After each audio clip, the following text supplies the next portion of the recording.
أعوذ بالله السميع العليم من الشيطان الرجيم من حمزه ونفخه ونفسه بسم الله الرحمن الرحيم ربي يسر ولا تعسر وتمم بالخير ربي زدني علما يسألونك ماذا أحل لهم قل أحل لكم الطيبات وما علمتم من الجوارح مقلبين تعلمونهن مما علمكم الله فَكُلُوا مِمَّا أَمْسَكْنَا عَلَيْكُمْ وَاذْكُرُوا اسْمَ اللَّهِ عَلَيْهِ وَاتَّقُوا اللَّهَ إِنَّ اللَّهَ سَرِيعُ الْحِسَابِ۔ آیت نمبر 4 ہے، سورۃ المائدہ ہے، 6واں سپارہ ہے۔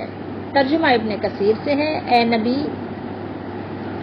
کیونکہ خطاب نبی کریم صلی اللہ علیہ وآلہ وسلم سے ہے، لوگ آپ سے پوچھتے ہیں احلا، کس چیز کے، یعنی حلال کے بارے میں سوال کرتے ہیں، پوچھتے ہیں، ان کے لیے پوچھتے ہیں کہ ان کے لیے کیا کیا چیزیں حلال کی گئی ہیں، کون سی، کھانے پینے کی، اسی لیے یہاں پر بریکٹ میں ہے۔ تو اللہ تعالیٰ نے فرمایا قل احل لکم الطیبات، آپ کہہ دیجئے تمہارے لیے تمام پاکیزہ چیزیں حلال کی گئی ہیں۔ کون سی چیزیں حلال کی گئی ہیں؟ پاکیزہ چیزیں۔ اس کی فہرست بہت لمبی ہے، تو اس لیے اتنی بات پر اکتفا کر دیا قرآن مجید نے کہ تمہارے لیے طیبات وہ حلال ہیں، اور ان شکاری جانوروں کا کیا ہوا شکار حلال ہے جنہیں تم سدھا لیتے ہو۔ اللہ نے تمہیں جو سکھایا ہے، جو تمہیں شعور اور عقل دیا ہے، اس کے مطابق تم انہیں سکھاتے ہو۔ کس کو؟ جانوروں کو۔ جانوروں کو بھی کچھ چیزیں سکھا لیتے ہیں نا۔ بس وہ جس شکار کو تمہارے لیے پکڑ رکھیں، اس پر اللہ کا نام پڑھو اور اس میں سے کھاؤ، اور اللہ سے ڈرتے رہو، بے شک اللہ جلد حساب لینے والا ہے۔ یسألونک ماذا احل لہم، چوپاؤں کا حکم تو فرما دیا، وہ تو بیان ہو چکا۔ پھر لوگوں نے اور چیزوں کے متعلق سوال کیا، پوچھا، تو اللہ تعالیٰ نے دین کا ایک عظیم الشان اصول بیان فرما دیا۔ اصول، ٹھیک ہے، اصول آپ جانتے ہیں نا، اصول بیان کر دیا گیا، پرنسپل بیان ہو گیا، ٹھیک ہے۔ اچھا، آپ جس کو فقہی زبان میں کیا کہہ سکتے ہیں؟ آپ یوں کہہ سکتے ہیں کہ ہر چیز کی اصل اباحت ہے، یعنی کھانے پینے کی تمام طیبات ستھری چیزیں حلال ہیں، ٹھیک ہے، سب چیزیں کیا ہیں؟ حلال ہیں۔ قرآن کے علاوہ رسول اللہ صلی اللہ تعالیٰ علیہ وآلہ وسلم نے جن چیزوں کو حرام کیا اللہ تعالیٰ کے حکم سے، لازمی بات ہے کہ نبی اپنی طرف سے تو حلال و حرام نہیں کرتے، اللہ کے حکم سے وحی الہی کے مطابق ہی دین سکھاتے ہیں، تو وہ چیزیں بھی حرام ہیں، ٹھیک ہے۔ جیسے کہ رسول اللہ صلی اللہ علیہ وسلم نے فرمایا کہ کچلی والے درندے، ٹھیک ہے، جو دانتوں سے شکار کرتے ہیں، اور کچھ جانور ایسے ہیں جو پنجوں سے شکار کرتے ہیں، ٹھیک ہے، پرندے بھی ایسے ہیں جو پنجوں سے شکار کرتے ہیں نا پرندے، آپ نے دیکھا ہوگا، باز ہے اور بھی ہے بہت سارے۔ تو رسول اللہ صلی اللہ علیہ وسلم نے جن کا نام لے کر حرام قرار دے دیا وہ بھی، اور آپ نے یہ ایک آسان سا نسخہ بتا دیا کہ جو بھی درندے ہیں دانتوں سے شکار کرتے ہیں، جو بھی پنجوں سے شکار کرتے ہیں پرندے، وہ سب حرام ہیں، اس کے علاوہ باقی کیا ہیں؟ سب حلال ہیں۔ تو اس قاعدے سے حرام اشیاء کا دائرہ تنگ ہو گیا اور حلال اشیاء کا دائرہ وسیع ہو گیا۔ لیکن ایک چیز کا ہمیشہ خیال رکھیے گا جو قرآن نے بیان کیا ہے، طیبات، اس کی وضاحت اور تفصیل ہم جب دیکھیں گے، جب ہم اپنے لیے اس میں سے سبق نکالیں گے کہ ہمارے لیے کیا سبق ہے۔ پھر اب آ جائیے آگے، جو اللہ تعالیٰ نے ارشاد فرمایا وما علمتم من الجوارح مقلبین، اب اس کو دیکھتے ہیں۔ شکاری جانور سے ہر وہ درندہ اور پرندہ مراد ہے جسے شکار کے لیے رکھا اور سدھایا جاتا ہے۔ سدھانا کسے کہتے ہیں؟ ٹرین کرنا، ٹھیک ہے، کسی کو آپ نے ٹرین کر لیا، ٹھیک ہے، جیسے کہ آپ جانتے ہیں ہمارے یہاں کتوں کو ٹرین کر لیا جاتا ہے، سکھا لیا جاتا ہے، سدھار لیا جاتا ہے کہ وہ سامان کو سونگھ کر بتا دیتے ہیں کہ اس میں کیا ہے کیا نہیں ہے، یعنی کہ کوئی خطرے کی چیز ہے تو وہاں بھونکنا شروع کر دے گا وہ کتا۔ اسی طریقے سے مرغے کو سدھا لیا جاتا ہے، اس کو بھی ٹرین کر دیتے ہیں۔ تو اور بھی ہیں جانور وغیرہ، بہرحال تو یہ چیزیں ہیں کہ جن کو آپ نے سکھا لیا، سدھا لیا۔ چیتا بھی ہے، باز اور شکرا وغیرہ، اور اس کے سدھائے ہوئے ہونے کی علامت یہ ہے کہ وہ شکار پر چھوڑا جائے تو اسے اپنے مالک کے لیے پکڑ کر رکھے، ٹھیک ہے۔ وہ گیا شکار پر، اس نے شکار کو مار لیا لیکن اس میں سے کھاتا نہیں ہے، اس کو اتنا سکھا دیا ہے، اتنا ٹرینڈ ہو گیا ہے کہ وہ اپنی ٹریننگ کے مطابق کیا کرتا ہے، پکڑ کے رکھ تو دیتا ہے لیکن کھاتا نہیں ہے، منہ نہیں مارتا، انتظار کرتا ہے اپنے مالک کا، مالک کھائے گا تو مالک کھلائے گا تو مالک کے کھلانے سے وہ کھائے گا۔ لیکن اگر وہ شکاری جانور شکار کر کے خود کھانے لگے تو اس کے ٹریننگ میں اس کا مطلب ہے کمی ہے، وہ ٹرین نہیں ہوا ابھی، ٹھیک ہے۔ تو وہ کھانا آپ کے لیے پھر جائز نہیں ہے کہ اگر شکاری جو ہے آپ کا، یعنی جو بھی جس کو آپ نے شکار پکڑنے کے لیے بھیجا تھا وہ گیا اور شکار اس نے پکڑ کر خود ہی کھانا شروع کر دیا، ٹھیک ہے۔ مما امسکنا علیکم کہ یہی معنی ہے، کیا فرمایا، مما امسکنا علیکم۔ اب اسی آیت مبارکہ کی روشنی میں کہ جو درندے یا پرندے جن کا کھانا حلال نہیں ہے ان کو اگر آپ نے ٹرین کر لیا، ان کو آپ نے اگر ٹریننگ دے دی اور سکھا لیا، سدھا لیا اور ان کو اللہ کا نام لے کے شکار کے لیے چھوڑ دیا، تو یہ اسی کے بعد میں ہے، بخاری شریف ہے کتاب الذبائح، ٹھیک ہے، والصید، صید یعنی شکار، شکاری، ذبیحہ اور شکار کے مسائل کا بیان، یہ بخاری شریف ہے، آپ کو ہم نے دکھا دیا کہ یہ کون سا چیپٹر ہے۔ حدیث نمبر ہے 5476، پہلے یہ دیکھیے پھر دوسری حدیث بھی دکھائیں گے۔ اس کے راوی کون ہیں، شعبی ہیں، ٹھیک ہے۔ وہ بیان کرتے ہیں کہ انہوں نے خود سنا ہے، کس سے، رسول اللہ صلی اللہ تعالیٰ علیہ وآلہ وسلم سے، سائل کا سوال، سمعتو، یہ عدی بن حاتم ہیں جنہوں نے سوال کیا تھا، کس سے، رسول اللہ صلی اللہ علیہ وسلم سے، ٹھیک ہے، سوال کیا تھا اور آپ صلی اللہ علیہ وسلم نے ان کو جواب عنایت فرمایا تھا۔ تو یہ حدیث آئیے دیکھیے، ہم آپ کو ترجمہ دکھاتے ہیں۔ شعبی نے کہا میں نے حضرت عدی بن حاتم رضی اللہ تعالیٰ عنہ سے سنا، انہوں نے بیان کیا کہ میں نے رسول اللہ صلی اللہ تعالیٰ علیہ وآلہ وسلم سے بے پر کے تیر یا لکڑی گز سے شکار کے بارے میں پوچھا تو آپ صلی اللہ علیہ وآلہ وسلم نے فرمایا، جب تم اس کی نوک سے شکار کو مار لو تو اسے کھاؤ، لیکن اگر اس کی عرض کی طرف سے شکار کو لگے اور اس سے وہ مر جائے تو وہ موقوذہ یعنی مردار ہے، اسے نہ کھاؤ۔ دیکھیں، ایک ہوتا ہے عرض، ایک ہوتا ہے طول، ٹھیک ہے۔ تو طول میں دیکھیں جیسے یہ قلم ہے تو اس کا طول کیا ہے، اس کا طول میں آپ کو بتاؤں، یہ اس طرح سے ہے، دیکھیے طول کے لحاظ سے یہ نوک ہے، یہ نوک، جب نوک لگ جائے تو کیا ہے، اس کو حلال قرار دیا، لیکن جب عرض سے لگے، جیسے یہ عرض ہے، یہاں سے لگے تو فرمایا مت کھاؤ۔ تو یہاں تیر کے قسم کے کو بیان کیا یا لکڑی وغیرہ سے شکار کرنے کے بارے میں، گز سے، یہ اس کے بارے میں یہاں یہ بیان ہو رہا ہے، ٹھیک ہے۔ تو آپ صلی اللہ علیہ وسلم نے ایک یہ اصول بیان کیا، بتایا کہ اگر اس کی نوک لگ جائے تو شکار کو مار لو، اسے کھا لو، لیکن اگر اس کی عرض کی طرف سے شکار لگے تو پھر اس کو مت کھاؤ، اگر وہ موقع ہی پہ مر جائے اور ذبح نہیں کر سکے تو مت کھاؤ، ٹھیک ہے۔ میں نے سوال کیا کہ میں اپنا کتا بھی شکار کے لیے دوڑاتا ہوں، یعنی اس کو سکھایا ہوا ہے۔ آپ صلی اللہ علیہ وسلم نے فرمایا، جب تم اپنے کتے پر بسم اللہ پڑھ کر شکار کے پیچھے دوڑاؤ تو وہ شکار کھا سکتے ہو۔ میں نے پوچھا، اور اگر وہ کتا شکار میں سے کھا لے؟ آپ صلی اللہ علیہ وسلم نے فرمایا، پھر نہ کھاؤ، کیونکہ وہ شکار اس نے تمہارے لیے نہیں پکڑا تھا، صرف اپنے لیے پکڑا تھا۔ میں نے پوچھا میں بعض وقت اپنا کتا چھوڑتا ہوں اور بعد میں اس کے ساتھ دوسرا کتا بھی پاتا ہوں. یعنی چھوڑا اپنا کتا تھا بسم اللہ پڑھ کے, ٹھیک ہے, اللہ کا نام لے کے, لیکن اس کتے نے شکار کیا, اس کے ساتھ دوسرا کتا بھی شامل ہو گیا شکار کرنے میں. کھانے میں نہیں, شکار کرنے کی بات ہو رہی. اس شکار کو پکڑنے کے لیے دو کتے شامل ہو گئے. ایک تو وہ جو ٹریننگ کے ساتھ گیا تھا مالک کا وفادار, اور دوسرا وہ جو کسی اور جگہ سے آ گیا, جنگلی تھا یا کسی اور کا تھا نہیں پتا, تو وہ آ گیا اور وہ بھی شکار میں شامل ہو گیا پکڑنے میں.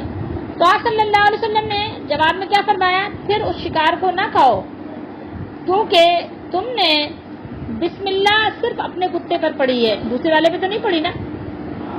تو اللہ کا نام لیے بغیر تو حلال ہوگا نہیں, تو دوسرے والے کتے کا تو پتہ ہی کوئی نہیں ہے نا, دوسرے پر نہیں پڑھی, ٹھیک ہے, تو اس لیے حلال نہیں ہے. اگر دونوں کتے بسم اللہ پڑھ کے چھوڑے گئے تھے تو اور بات ہے.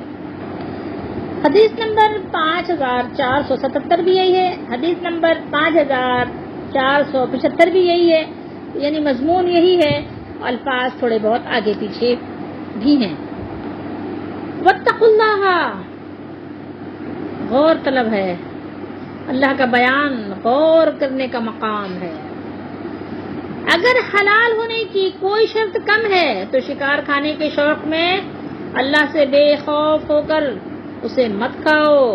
ڈرو اللہ سے, احتیاط کرو, احتیاط کا تقاضا ہے, جتنا حکم ہے اتنا ہی کرو, جہاں حکم نہیں ہے وہاں چھوڑ دو, کیونکہ تم اپنے مالک کے غلام ہو, اپنے مالک کی فرما برداری پہلے کرو, ٹھیک ہے. ہاں, یہاں یہ وہ احتیاط نہیں ہے جہاں لوگوں نے بہت ساری احتیاطیں اپنی طرف سے خواہ گڑھ لی ہیں, اس احتیاط کو چھوڑ دیجئے. وہ احتیاط کیجئے جو اللہ اور اس کے رسول نے بیان فرمائی ہیں. دنیاوی احتیاط میں لوگوں کی بتا رہی ہوں, جو یہ بنے ہوئے علماء ہیں, جعلی علماء. کچھ لوگوں نے کیا بنایا ہوا ہے, سحری کا وقت ختم ہونے سے 1 منٹ پہلے کہتے ہیں کہ سحری بند کر دو. احتیاطی سحری کا ٹائم ہوتا ہے, احتیاطی افطاری کا ٹائم ہوتا ہے. کہاں سے نکالا بھائی آپ نے یہ؟ آپ کون ہوتے ہو جب اللہ تعالیٰ نے ہمیں 1 منٹ مزید کھانے کی اجازت دی ہے, پینے کی اجازت دی ہے؟ ہم سوئے رہ گئے تھے, کوئی بھی وجہ ہو گئی تھی, نہیں پی سکے تھے, ہم 1 منٹ ہم اینڈ تک پیتے ہیں, جب تک کہ آخری منٹ کا سیکنڈ باقی ہم کھا رہے ہیں پی رہے ہیں. آپ کون ہوتے ہو احتیاطی ٹائم دینے والے؟ جب اللہ نے ہمیں رخصت دی ہے تو آپ کون ہماری رخصت کو جو ہے وہ چھیننے والے ہو سکتے ہو؟ نہیں, ہماری ساری احتیاطیں اللہ اس کے رسول کے طریق کے مطابق ہونے چاہیے, لوگوں کے بتائے ہوئے نہیں. بخاری شریف کی حدیث نمبر 5475 پر جو حدیث ہے وہ ہم آپ کو تھوڑا سا اس کا خلاصہ سنا دیتے ہیں کہ رسول اللہ صلی اللہ علیہ وسلم نے فرمایا کہ جب تم اپنے کتے کو بھیجو تو اس پر اللہ کا نام لو, یعنی بسم اللہ اللہ اکبر پڑھ کر بھیج دو, بسم اللہ پڑھ کر بھیج دو. اور اگر وہ تمہارے لیے پکڑے اور تم اسے زندہ پالو تو اسے ذبح کر لو, یعنی جس کو تم کو زندہ ملا ہے, وہ زخمی حالت میں زندہ ملا ہے, تو اس کو کیا کرو, ذبح کر لو اللہ کا نام لے کر. اور اگر تم اسے پاؤ کہ اس نے اسے قتل کر دیا ہے, یعنی شکاری نے کیا کیا, جس کو آپ نے کتے وغیرہ کو چھوڑا تھا اس نے اس کو مار ڈالا ہے, لیکن اسے خود نہیں کھایا, تو پھر تم اسے کھا لو. یعنی اگر وہ مردہ بھی تھا تو تم نے چونکہ سکھائے ہوئے جانور کو اللہ کا نام لے کر چھوڑا تھا, اب وہ سکھائے ہوئے جانور نے شکار کیا اور مار بھی دیا اس کو, تو پھر بھی تم اسے کھا لو. کس صورت میں کہ جبکہ تمہارے شکار نے اس کو کھایا نہیں ہے, ٹھیک ہے, کیونکہ کتے کا اسے پکڑنا ہی اسے ذبح کرنا ہے. یہ حدیث شریف کے الفاظ ہیں.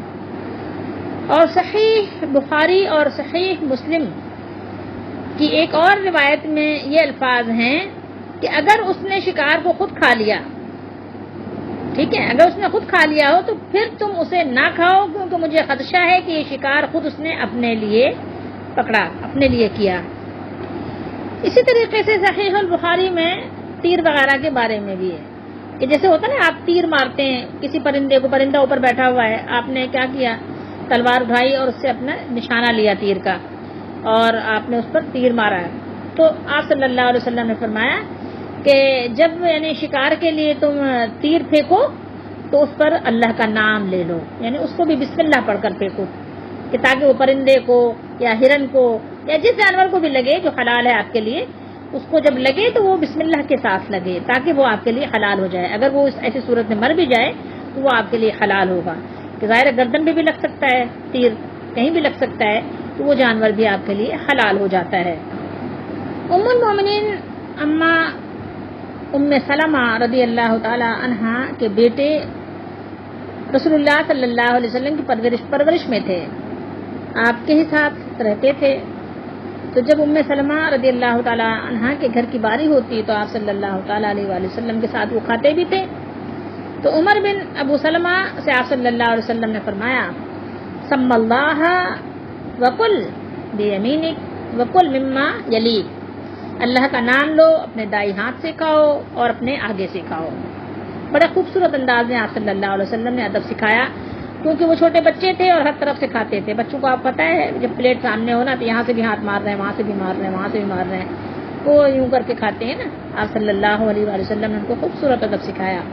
اسی طریقے سے صحیح البخاری میں ایک حدیث ہے جو ام المومنین اما عائشہ صدیقہ رضی اللہ تعالی عنہا کی احتیاط، ذرا اس کے بارے میں آپ سنیے۔ فرماتی ہیں کہ خود آپ کا بھی یہ سوال تھا اور صحابہ کرام رضی اللہ تعالیٰ عنہم کے بھی یہ خدشات اور سوالات تھے۔ فرماتی ہیں کہ صحابہ کرام رضی اللہ تعالیٰ عنہم نے عرض کی ہے اللہ کے رسول صلی اللہ علیہ وسلم ہمارے پاس کچھ ایسے لوگ ہیں جنہوں نے کفر کو نیا نیا چھوڑا ہے، ٹھیک ہے، یعنی نئے نئے مسلمان ہوئے ہیں اور ابھی نئے نئے کفر سے یہ باہر آئے ہیں۔ تو یہ لوگ کیا ہے گوشت لے کر آتے ہیں اور ہمیں معلوم نہیں کہ انہوں نے اس پر اللہ کا نام لیا ہوتا ہے یا نہیں۔ تو آپ صلی اللہ علیہ وآلہ وسلم نے ارشاد فرمایا سم اللہ علیہ انتم وکلو، تم خود اس پر اللہ کا نام لے لو اور کھا لو۔ یعنی یہاں خواہ شک میں پڑنے کی ضرورت نہیں ہے، اگر ذبح کرنے والا مسلمان ہے اور وہ کلمہ طیبہ کا اقرار کرتا ہے اور اس نے بسم اللہ پڑھ کر ذبح کیا ہے تو آپ شک میں نہ پڑیں، ٹھیک ہے، کہ پتہ نہیں اس نے اللہ کا نام لیا یا نہیں لیا۔ آپ جب خود کھائیں تو آپ اس پر اللہ کا نام لیں اور اسے کھائیں۔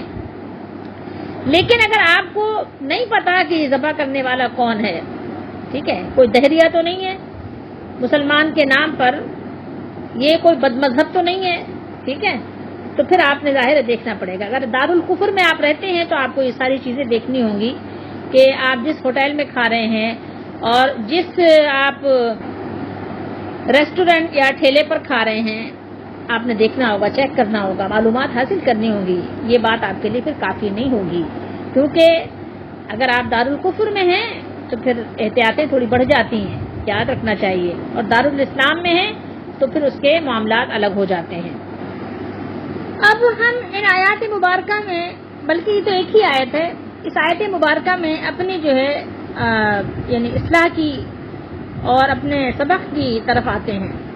دیکھیے طیبات کی فہرست طویل تھی، اس لیے طیبات کہہ کر بات ختم کر دی گئی کہ طیبات ہمارے لیے حلال ہیں، ٹھیک ہے، لیکن اب آپ نے دیکھنا یہ ہے کہ ہر طیب جو ہے وہ آپ کے لیے حلال نہیں ہے اور ہر جو ہے ناپاک وہ آپ کے لیے کیا ہے حرام ہے، ٹھیک ہے، ناپاک کوئی سا بھی ہو وہ آپ کے لیے ناجائز اور حرام ہے، لیکن ہر طیب ہر حلال چیز آپ کے لیے ہر وقت حلال نہیں ہوتی۔ اس کو تھوڑی سی سمجھنے کی ضرورت ہے چیز کو، کیونکہ اگر اس کی فہرست بیان کی جاتی تو بڑی لمبی فہرست ہو جاتی، اس لیے اللہ تعالیٰ نے ایک اصول آپ کو دے دیا۔ اب اس اصول کے ذریعے سے آپ اپنی زندگی کو گزاریے۔ مثال کے طور پر ایک روٹی کیا ہے حلال ہے، گندم حلال ہے، ٹھیک ہے، روٹی ہر صورت میں حلال ہوتی ہے، اس پر تو ذبیحہ کا بھی مسئلہ نہیں ہے نا، کہ ذبح کس نے کیا کس نے نہیں کیا۔ لیکن اگر وہی روٹی چوری کی ہو، سود کی ہو، رشوت کی ہو تو روٹی تو حلال ہے، لیکن کیا وہ حلال ہے؟ پھر نہیں ہے حلال۔ روٹی تو حلال ہے، از خود روٹی کیا ہے حلال ہے، لیکن اگر آپ چوری کر کے لے آئے ہیں تو کیا وہ حلال رہتی ہے؟ کیا روٹی طیب نہیں ہے؟ طیب ہے وہ، لیکن حلال نہیں رہتی۔ اسی طریقے سے کہ آپ مسلمان ہیں، پکے مسلمان ہیں، موحد ہیں، ٹھیک ہے، شرک سے بیزار ہیں، لیکن احرام کی حالت میں ہیں، شکار پکڑ کے لے آئے، ذبح کر لیا، کیا وہ حلال ہے؟ کسی کے لیے بھی حلال نہیں، حالانکہ وہ طیب ہے، شکار تو طیب ہے، پاک ہے، بکری پاک ہے، ہرن پاک ہے، طیب مال ہے، لیکن حلال نہیں ہے۔ تو یہ چیزیں سوچنے کی ہیں۔ ایک چیز تھی، آپ گئے کسی کے گھر میں گھسے، ڈاکہ ڈالا، ساری چیزیں حلال تھیں، سارا مال حلال تھا، آپ لے کر آئے، لیکن لوٹ کر گن پوائنٹ پہ یا کسی کو قتل کر کے یا ویسے ہی چھپ کے، تو کیا وہ آپ کے لیے حلال ہے؟ نہیں، حلال ہونے کے باوجود بھی وہ آپ کے لیے حلال نہیں ہے۔ تو اس پر آپ خود ہی یعنی اپنا خود تجزیہ کر لیجئے کہ آپ جو کھا رہے ہیں کیا حلال ہے اور کیا حلال نہیں ہے۔ اسی طریقے سے وراثت کا مال آپ نے تقسیم نہیں کیا، اسی طریقے سے لوگوں کا حق مار لیا، ماں باپ کا حق مار لیا، بہن بھائیوں کا حق مار لیا، ماں باپ کا حق مارا، اولاد کا حق مارا، اپنے خاندان والوں کا حق مارا، اپنے رشتے ذی رحم کا حق مارا، تو جو آپ کے پاس اتنا مال و دولت کی فراوانی ہے، کیا آپ سمجھتے ہیں کہ آپ کے لیے سارا حلال ہے؟ آپ خود ہی تجزیہ کر لیجئے، فیصلہ کر لیجئے۔ قرآن مجید کی اس آیت کی آڑ میں مت چھپیے کہ تمام تو یہ بات آپ کے لیے حلال ہے۔ نہیں جناب، آپ کو اس کے لیے تھوڑی سی زحمت گوارا کرنی پڑے گی، تھوڑی سے اپنے دماغ کو وقت دینا ہوگا، غور و فکر کے لیے، سوچنے کے لیے مہلت دینی ہوگی۔ اللہ ہم سب کے دستگیری فرمائے اور ہمیں حلال مال کھانے کی توفیق دے۔ آپ یاد رکھیے، جو ہم سودی قرضے لے کے کھا رہے ہیں، سودی قرضوں پہ ہماری ساری بنیادوں میں اس سے سچائی ہوئی ہے، تو ضرورت سے زیادہ کھانا بھی ہمارے لیے مناسب نہیں ہے۔ ضرورت بھر کو ہی کھائیے، ضرورت سے زیادہ کھائیں گے تو آپ کی اضطراری حالت ختم ہو جائے گی۔ اللہ تعالی ہم سب کو سمجھنے کی توفیق دے کہ ہم قرآن پاک کو صحیح طریقے سے سمجھیں اور سمجھتے ہی رہیں۔ السلام علیکم، لائک شیئر اینڈ سبسکرائب۔